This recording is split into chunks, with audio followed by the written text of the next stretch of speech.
Today on the Topping Show, House censors Al Green for disturbing Trump's State of the Union speech. Maserati cancels their electric supercar because they don't think anyone would buy it. American-made toy owners are exploding thanks to the tariffs. Columbia professor slams DOGE and says it's racist. And Arva recalls her avalanche transceiver for not working. All of that and much more on the Topping Show.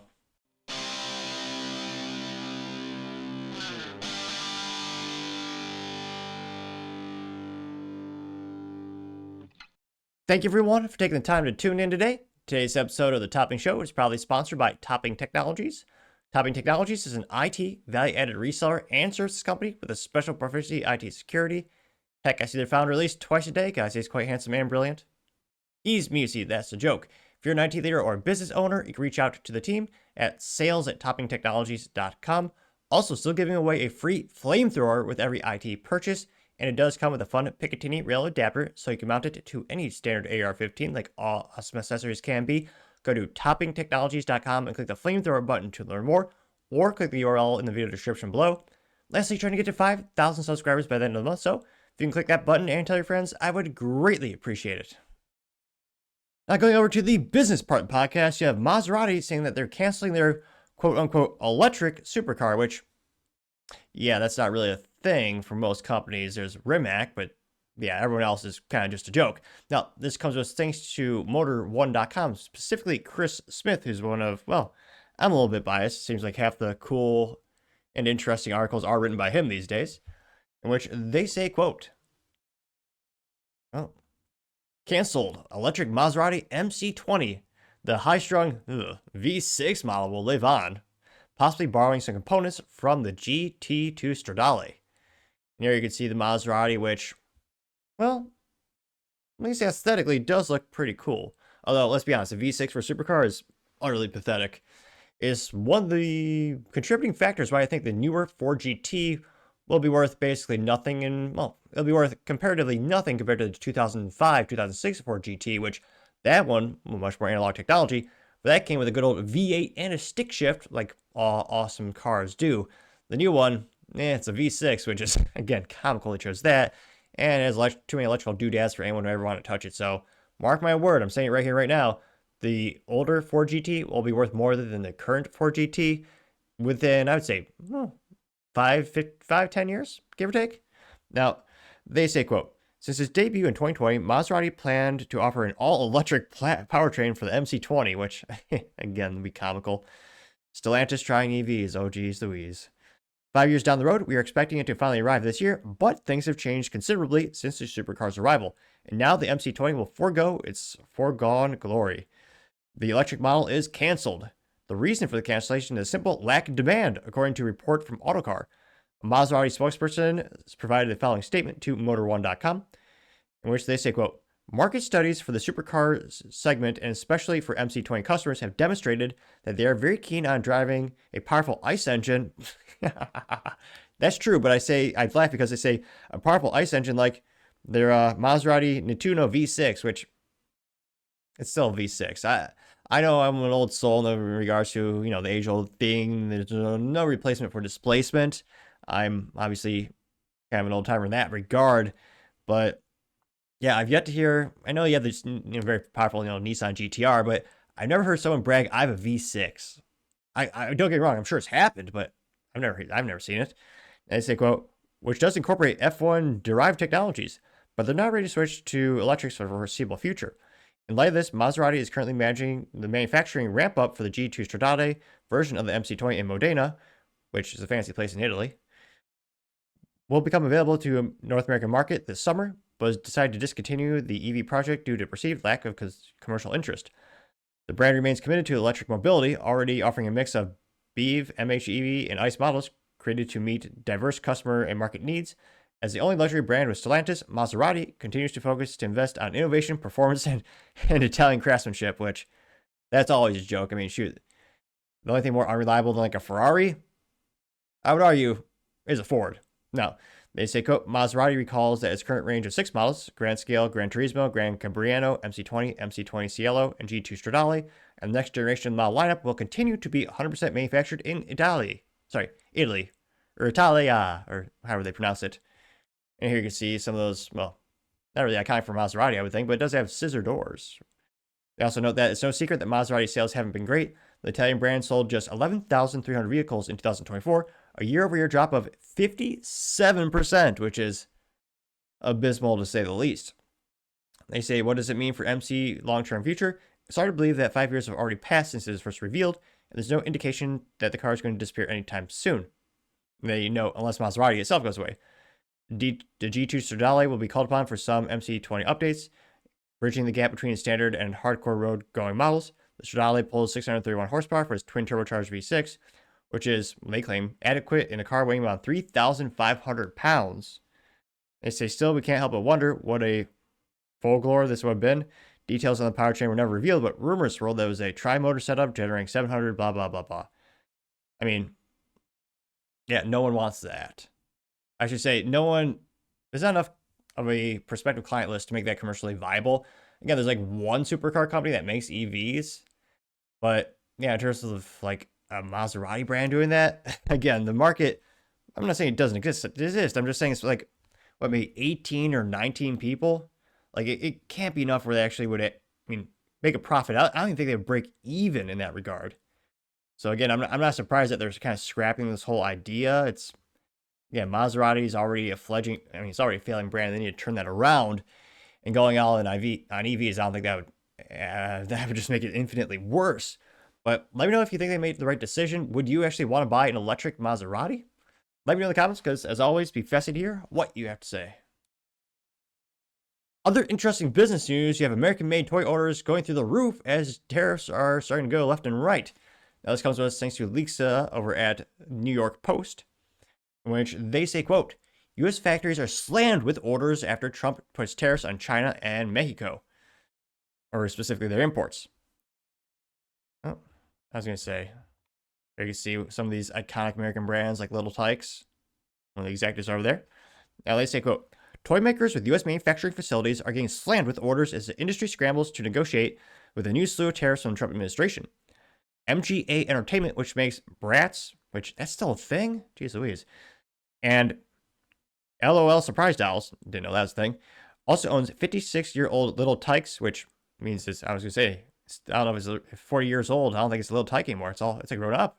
But nevertheless, which Little Tykes with manufactures larger indoor and outdoor toys in Hudson, Ohio. The facility will hire more workers as it lines up a, quote, select group of toy companies who believe it will become a long-term client, according to MGO CEO Isaac Lorraine. Isaac says, quote, we have received many inquiries and we have the capacity, he says, which of all the things they make, I'm pretty sure the most iconic thing is that funny Little Tykes toy car, which is actually more reliable than a Ford, but I'm not saying much. Now they say, quote, a 20% tariff on goods made in China and 25% tariff on Mexican and Canadian-made products are directing demand towards a small group of toy manufacturers in the U.S., including so-called 3D printing farms that can make products domestically for companies that typically manufacture overseas. Now they say Paul Young, owner of Pi Games, PYE, which operates 560 3D printers, geez Louise, that can produce small toys en masse, came to a toy fair at the Javitas Center in New York City this week and hung a huge banner touting Made in the USA, no tariffs. Recent clients have included Amarillo, Texas-based Hey Buddy, Hey Pal, which turned to Pi Games to produce 20,000 figure dragons that it then shipped to China to be stuffed into plastic eggs before coming back to the U.S. as part of the Egg-Mazing decorator kits. The 20,000 dragons are produced within 10 days.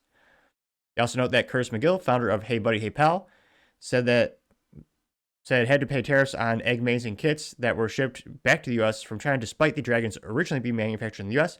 Still, he's hoping it pays off in the future when Pi Games can be more able to handle mass production. And he says, quote, it's an experiment to see if 3D printing might work for us as the technology gets better to develop a relationship with someone who's going to do this in the U.S. I'm hoping we go from 20,000 units to 60,000 units next year. They also note that, I was going to say, here's another one of those iconic toys, little sandbox thingamajigs. They say Simply Play 3, which makes outdoor equipment including sandboxes, slides, and playhouses at a factory in Streetsboro, Ohio, will need to hire more workers and shift operations to 24/7 operation, said Brian McDonald, who's the vice president of sales and manufacturing. Recent Play recently inked a deal to make education toys for the company that had been manufacturing overseas. although he did decline to mention which one it was. Now, Mr. McDonald says, quote, I think we'll have more business as the tariffs ramp up. They also note that Simply Play 3 is also partnered with Canadian-based Kalani, which makes collapsible Permian dog crates. They'll be sold in the U.S. later this year for prices between $350 and $650. Jeez Louise, I know people love their dogs, but that much just to put in a box? Cardboard is free, folks, or darn near free. Now, you also have Chief Executive Officer Sean Alexander, the Kalani founder, saying, quote, in the U.S., I can save the 4 to 5 weeks it takes on the water, and I don't have to pay a 30% deposit up front for shipping. They say the trade-off is Kalani's cost will increase because the labor is more expensive in the U.S. Yes, that as well as regulation and unions, and yeah, there's that dog crate, which it looks pretty cool, but geez Louise, $600? I mean, I know it lasts a dog's lifetime and then some, but I'm the only one who just, like, if I had a dog, just get a cardboard box. I mean, I'd poke holes in it. It's like I'm heartless, but geez Louise, that much money for it? Now they say Simply Play's toys, and actually their starting pay in Ohio is $17 compared to the $3 to $4 per hour in China. Now, Alexander estimates it'll cost him between $70 and $90 more per unit in the U.S., which is nearly offset by higher costs shipped from China. He says it's not a wash entirely. We will have to raise the retail price by about $15. Still, Alexander Kalani will continue to use his Chinese factory to make dog crates for his Canadian customers because Canadian implemented a 25% retaliatory 5% tariff this week on goods that are made in the USA and shipped to Canada. So, I mean, it sounds like a win-win in terms of, more American jobs, more American products, and it will cost a little bit more. So maybe the parents just buy less crap for the kids because, let's be honest, how many of these toys just get thrown out within a couple of months? I mean, kids have way too many toys in general. But yeah, this is a very fluid situation with all the tariffs left and right. And again, Trump's going to be making deals with the countries. So who knows how much this is short-term posturing versus long-term implementation. But yeah, we're going to see some more American jobs, more American products. It seems like pretty good to me. Unfortunately, the price point is going to go a little bit up. But let me know your thoughts and comments. Do you think it's overall a net new good thing for the United States? Let me know, because as always, be fascinated to hear what you have to say. Going over to the cultural part podcast, you have a professor from Columbia saying that DOGE is actually racist, trying to save us money, which, yeah, when you have no intelligence or you basically have nothing to argue, it seems like the leftists always stoked to the cliche of racism. Now, this comes to us thanks to Libs of TikTok, in which she says, quote, Columbia professor Basil Smickley claims DOGE is saving taxpayer money is racist because it targets a government once led by a black man and nearly elected a black woman. Well, Indian American. This is the left's argument against cutting waste, which, yeah, we'll see how many elections they win. They're standing up for government ineptitudes and waste. That's political suicide for any voter who has a modicum of intelligence. They're going to see that and go, why are you standing up for wasting my tax dollars? You already steal enough from me. There are people who are charged with trying to find savings. So yes, it's an attack on government, but it's also an attack on this government. What I mean by that is it's an attack on this government that used to be headed by a black man. It's an attack on this government that almost elected a black woman to the highest office in the land. It's an attack on a government that has been more welcoming and more supportive of people who have come to this country in search for a better life. What? I guess he did do a suit, so he did one thing that was intelligent in his life. He did suit up as all men should. But yeah, imagine saying, oh yeah, we need this over-bloated, corrupt government because Obama was part of it at one point. Now, this went moderately viral, about 600,000 views and 13,000 likes. One of the first comments coming from Paul Zupa says, quote, this is an insult to a real victim of racism, getting 112 likes. They also had Planet of Memes, so a little disappointed. They did not, in fact, respond in MMA form. This alleged Planet of Memes says, quote, anytime the left claims racism, you know they've absolutely no argument. Getting 312, so I get 313 likes. Chuck Costello says, quote, he has absolutely no argument. Try again next time. Getting 183 likes. Yep. You also have Gen X saying every single time, and this is Mr. Monopoly Man. It says, race card, the tool of the intellectually weak and lazy when they cannot counter a logical argument or factual data. Yeah, that's true. Getting 95, well, let's make it 97 likes. Scroll down more and more. You have two people performing CPR on someone who's dying, and the two people trying to resurrect the person are media and Democrats, and the person dying is labeled racism. Getting 65 likes. Taz Tier says blah, blah, blah. It's a gal holding a credit card, says, quote, I'm sorry, but your race card has been declined. Do you have another form of argument? Getting 133 likes. Yep. Ginger says, quote, he said the government almost elected a black woman. Hate to break it to him, but the government doesn't elect people, the citizens do. Yet another shining example of the Ivy League brilliance at work. Getting 160 likes, which, I mean, these days, I think people actually, when it comes to like college degrees, they say they go to a fancy school, it almost counts against them because of, what we've seen come out. Shah parody counts as accurate. And it's Dr. Evil holding the little cat. Says, quote, Democrats, I found out what we did with the USAID money. Then someone else, crazy lady from the Austin Powers movie, says, constitutional crisis, no one is elected, dictator, look over there, getting 26 likes. Mitt Romney is a hologram, says, quote, Democrats reason for all problems. War, racism, economy, racism, border, racism, climate, racism, crime, racism, homeless, racism, education, racism. Yeah, gained 13 likes, which, again, I don't think they're going to win any arguments with that these days. Not seeing any contrarian statements here. Brandon says, everything about race is about race to the left. There's a rapper, says, quote, skin color doesn't mean shit. You're either a good person or a piece of shit. End of story. Fact check true. And that got 370 likes. Jeez Louise. One of the most popular ones. You have that, what is it, the meme from the 2000 era where the kid says, leave Billy alone. But he's been given the liberal, well, the sure sign of a liberal, the cow ring nose thing. And he's saying, leave the people stealing our money alone. Gained 13 likes. That credited it to the Waco kid, which I think I'm already following him. I might as well follow him. I keep seeing him all the comments. Why not have him go to the top?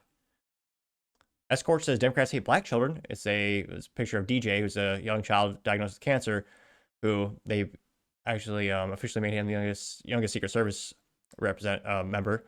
And yeah, only Republicans clapped during the Trump speech or State of the Union when we talked about that, getting 128 likes. You have Emmett Fish Holmes has a picture of Martin Luther King Jr. saying, quote, when you realize your people are being judged by the content of their character all along. Getting 3 likes. A lot of the memes. Let's see here. The Waco kid also said that's not just stupid, that's AOC stupid. Getting 10 likes, which is saying something. So, again, I don't think anyone with a modicum of intelligence is going to believe this guy. And I think all true Americans are very happy that Elon and Trump are cutting the fat from the federal government and getting rid of all the corruption. But let me know in the comments, because as always, be fascinated to hear what you have to say. Now, going over to the political part of the podcast, you have the House censoring Al Green for disturbing Trump's State of the Union, which even a couple Democrats did vote with Republicans for, I was going to say, pretty unusual. Now, this comes to us thanks to Benny Johnson on X, in which she says, quote, breaking, the U.S. House of Representatives have censored Congressman Al Green for interrupting President Trump's speech with a vote of 224 to 198. 10 Democrats voted in favor, which, again, is pretty rare. Usually they vote as a monolith or block. I mean, I can count on my hand the number of times they've actually, moved away from the party and voted as individuals or voted with Republicans. And yeah, again, another stain on the state of Texas. It's sad that Representative Al Green is actually representative of Texas, which someone primary him. For the love of God, come on now. And this went pretty viral, got about 750,000 views, as well as 32,000 likes. I'm trying to scroll down. I think you have a couple contrarian comments because, again, a little while back, you also have Marjorie Taylor Greene, although I would argue it's not as quite bombastic. Keith Aloha, finally Keith, which, yeah, he's a radical leftist, but again, I was going to say at least contrarian views make life a little more interesting and it's not an echo chamber. And another, as you might say, is sus. Well, not only is his profile named Vote Blue, Animal Lover, Pro-Choice, Never Trump, but he also has a pine tree emoji in his name, which, as you might say, is sus. Who puts a pine tree emoji in his name? His name is Keith Aloha. That's the dumbest name I've ever heard. It's almost as dumb as his name like Topping. Oh, wait, I partially digress. Now here's a picture of Marjorie Taylor Greene juxtapositioned with a picture of a donkey? Not donkey, an albino monkey screaming. He didn't get any likes, but he did post that. Now, here I actually played a quick clip here. And this is United States Marine Corps veteran saying, quote, good, he needs to be expelled. The Democrats have become such an embarrassment to the American government, especially not standing to recognize the lives that were tragically lost, and a 13-year-old boy who had been battling brain cancer, which, yeah, without too much further ado. Likewise, small business optimism saw its single largest one-month gain ever recorded, a 41-point jump.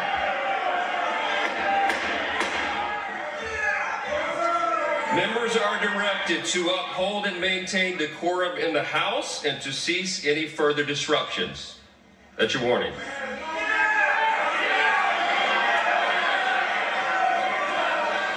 Members are engaging in willful and continuing breach of decorum, and the chair is prepared to direct the Sergeant-at-Arms to restore order to the joint session.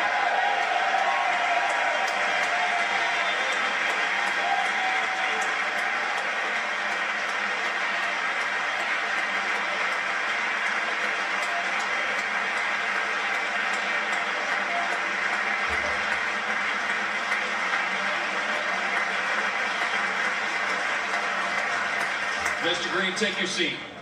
Take your seat, sir. Take your seat.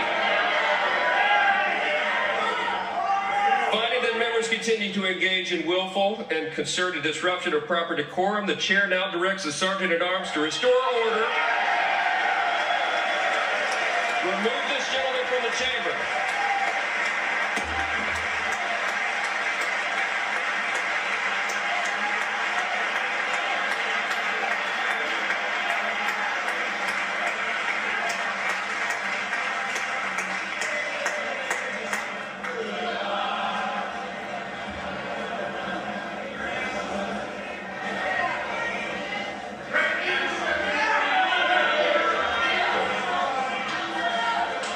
That got 321 likes, which, again, in terms of political optics, he probably will make a couple $1 million in terms of just raising Democrat donation dollars just by doing that. You also have Kofor DOGE saying, quote, Al Green is a predator and we paid to cover his ass. It says, quote, in 2008, over $875,000 was paid out of congressional slush fund, aka taxpayer funds, over sexual harassment allegations. Al Green is a predator. That got 20 likes. Laura Macca says, quote, now remove this POS from Congress. And there's a picture of Al Green standing with his cane, getting 380 likes. Texas Patriot says, quote, so 198 Democrats don't care about decorum, their image or reputation of Congress on the world stage. Same people know it. Now, if Democrat voters will recognize it, do better, people. Getting 106 likes, which, I mean, again, if part of this is optics and just politics, he'll probably raise some campaign funds. He'll probably use this clip just to justify it. Scrolling down more and more, you have By the Well saying, quote, by his admonishment, it didn't happen because Democrats surrounded him in the well and started signaling. Speaker Johnson had to recess Congress. We need to stop paying these people when they refuse to do their jobs. What a disgrace, getting 64 likes. Ultra Sulo saying, quote, the same party that cheered a violent mob attacking the Capitol is now clutching their pearls over speech interruption. A contrarian statement. Life's getting interesting. If hypocrisy was an Olympic sport, the GOP would sweep the podium in every time. Which, again, are you talking about the incident where the FBI was heavily involved, aka pushing it to happen and executing the plan, and also where the police opened the doors and guided people through? You talking about that? Now, he did get 71 responses, which is the most of all the comments. This has the most response ratio, and he got 158 likes. Now, one of the first comments is from Y Sing, and it has a pregnancy test that's been altered to say your test came back. It says retard, getting 19 likes. Someone literally tagged hashtag find retards, which is a profile on X, and says, found another one for you. They got 11 likes. Brandon says, quote, violent mob attack, LOL, getting 23 likes. Which, yeah, the only person who died during the quote-unquote January 6th insurrection was when the police shot a gal walking in the building. Going down more and more. And pretty much all roasting him. But again, there was a contrarian statement. You also have Olivia saying, quote, good disrupting President of the United States opposed speeches isn't resistance, it's childish theatrics. Even 10 Democrats realize you crossed the line, respect the office even if you disagree with the man. That's how democracy works, getting 11 likes. I also have Kobe saying, quote, that Kane became a weapon when he raced in the air. Charges should be brought. Getting 214 likes, which, yeah, I wouldn't go that far. Again, that Cade, although, I mean, that looked like a fancy cane. Don't get me wrong. The handle looked like it was solid copper or solid brass, something high quality. Definitely a politician's salary. But yeah, I wouldn't argue it as a weapon, though John Wick would say anything is a weapon if you hold it right. Now, Sin Dawn says, resolution, the 10 Democrats who voted to censor Representative Al Green are, quote, Amy Burra, really, from California. Ed Case from Hawaii, which is somehow still a place. Jim Costa from California. Laura Gillen from Democrat New York, Jim Hines from Connecticut, Chrissy Houlihan, Pennsylvania, Greg Landsman from Ohio, Susie Lee from Nevada, Seth Magaziner, A+ unique name, interesting, says, quote, from Rhode Island, and Willie Nickel from North Carolina, which, okay, that's got to be the weirdest name we've heard of all week. Willie Nickel. I mean, that just sounds made up. It's coming from me. My name is Topping. Now, I got 193 likes. Papa Frame says 10 Democrats with common sense today, getting 205 likes. Cindy C says, quote, unfortunately, it's just a slap on the wrist. MGT was removed from, that's true, Marjorie Taylor Greene was removed from committees for much less. They need to start taking away committee appointments. Getting 105 likes, which, that's a good point. That's a good point. Though, again, she's right. This really is just a political slap on the wrist. There's really not much negative ramifications at all, except, optics. I mean, we'll see. And again, there's a lot of rhinos. We'll see if anything actually gets done in terms of, punishment or, yeah, that's kind of my concern in general. But, yeah, we'll see. Patty Gillihan says, quote, great news. Now kick him off committee and then expel him from Congress. Getting 101 likes. Someone, Emily says, looks like he should go to apply to work at Geico. There's a picture of the caveman from the Geico commercial, and it says Al Green now just kicked off the chamber. Getting 5 likes, which, yeah, that's a viral advertising campaign a couple years ago. Kind of forgot about that. We'll do. Matthew Show says Green should be removed, getting 95 likes. So we'll see if he actually gets removed from the committees. Again, I'm pretty pessimistic in the fact that I don't think that'll actually happen, even if I think it should. I just think I don't hope this, but I think there are way too many, rhinos out there. Again, hopefully, Republicans prove me wrong and they, do some stuff like repealing the NFA Act of 1934. It's almost been 100 years of tyranny, but we'll see. Let me know your thoughts in the comments, because as always, be fascinated to hear what you have to say. Now, going over to the business blunder of the day, you have Arva recalling their avalanche transceiver because it doesn't really work. Which, I don't know what's going on with this week, but yeah, a lot of recalls in the mountain climbing community. Don't buy these products. Now, this comes to us thanks to the United States Consumer Product Safety Commission, in which they say, quote, Arva recalls NEOBT Pro, which F- for marketing, who's going to remember that, avalanche transceivers due to risk of loss of emergency transmission, which could, of course, be risk of serious injury or death, which I don't want to say this looks like a piece of junk you'd buy off Temu, but let's just say aesthetically speaking, I think I could have designed something better out of like cardboard box and duct tape. But nevertheless, now they note that, quote, a fuse within the avalanche transceiver can be defective and cause power to drain from the battery, which poses a risk of a loss of emergency communication, which could result in serious injury and or death, which not great. Now this affected about 1,067 units, and here you could see the transponder receiver thing in all its glory, which, again, there's some products in life that are inherently designed to be as simple as possible for reliability. I don't know how they keep messing up these designs. Now, they quote, no. This recall recalls Arva and NeoBT Pro avalanche transceivers. The transceivers are both black with LCD screens below a red marked button. They note that NeoBT Pro is written on the side of the device. Defective beacons have serial numbers MBP0052-1027, as well as 1-2 MBP00287-1127, and MB00300-127, and MB11675-329. The serial number is located on the battery compartment on the underside of the battery lid. Now, thankfully, they got ahead of the situation in this case because no one's been hurt by this recall or hurt by this instance yet. There's been no reports of anyone passing away because this device didn't work or suffering greater injury because, they couldn't get help to find them. They note that consumers should immediately stop using the recalled device and contact NIC. I was going to say, F- for marketing. This company's name is NIC Nick Impex Arva Corp. For a free inspection and repair, the firm will give consumers a shipping label and return the recalled transceiver. They note they were sold at Winter Outdoor Sporting Goods and ski and snowboard stores nationwide and online at rvequipment.com, backcountry.com, and evo.com from between September 2022 and January 2025 for about $430, which probably pretty penny to say the least. And interestingly enough, they weren't manufactured in Austria like the other company we were talking about earlier this week that also makes transceivers for rock climbers. These are actually made in France, which I was going to say, what can France do right, folks?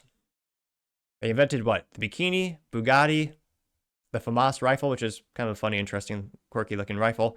And I'm trying to think of like French contributions to society. Michelin tires. And definitely not transceivers. Now, again, thankfully they got ahead of the situation. No one's been hurt from this recall. Again, now this recall number is 25-163. Again, 25-163. But again, when you're selling life-saving, potentially life-saving equipment, the fact that, again, they didn't do the proper testing and it's just a fuse that could drain it to nothing. Gotta say, Nick Impex, you are certainly the business blunder of the day. Thank you, everyone, for taking the time to tune in today. Again, try to get to 5,000 subscribers by the end of the month. So if you can click that button, I greatly appreciate it. Also, give me a thumbs up, thumbs down, or a comment. It's a great way to give me some additional feedback, letting me know how I can make the show better and better. Lastly, don't forget to take time to tell your family, tell your friends, tell your coworkers, heck, tell your enemies, tell anyone and everyone. Just stay safe and fight the good fight.